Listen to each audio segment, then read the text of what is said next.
lagama maarmo qarankuye markale muusow markale madaxweyne muusow markale na hogaami muusow markale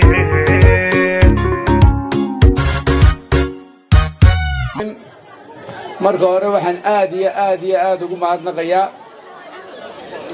bulshada ballaaran ee quruxda badan ee ka socota degmada Gacan Libaax ee ka kooban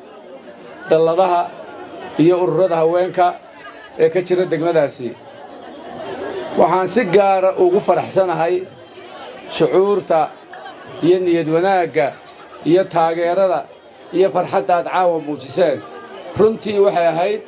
xafladii ugu qiimaha badnayd intii aan barkulanka joognay ee halka ka dhacda waxa la yiri madaxweynaha iyo xisbiga kulmiye ma aha mid door qura lagaga qanci karo iyo kii uu horeeyay waa in 3 goor 4 goor loogu darabaan sama garanaysid marka waxa weeyaan waxa leenahay xisbiga kulmiye wax qabad fara badan dalka waad u qabatay intii aad u qabatay inta harsan intaba waa lagaaga fadhiyaa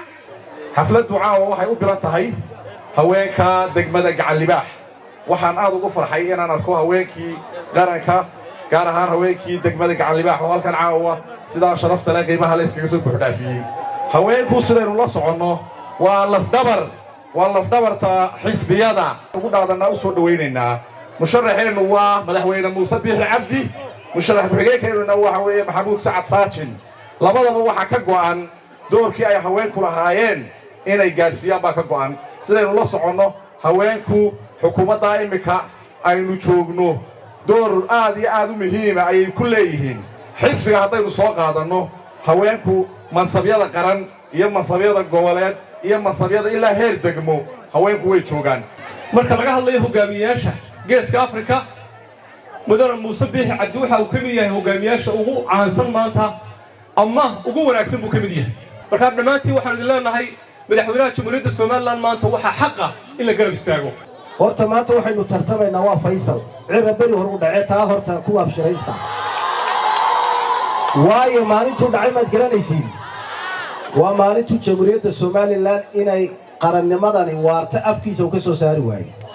maalintu dhacay waa maalintu ciidamada shirqoolay Jamhuuriyadda Soomaaliland maalintu dhacay waa maalintu guddi samaystay iyadoo xisbiyada qaranka ay ka mamnuuc tahay guddi beeleed in la samaysto maalintu dhacay waa maalintu ka hor yimiday heshiiska Itoobiya iyo Jamhuuriyadda Soomaaliland oo dalkan inuu ictiraaf helo hadduu kaasi soo baxana alla inaguma soo bixiye Jamhuuriyadda Soomaaliland baadi goob baa lagu raadin doonaa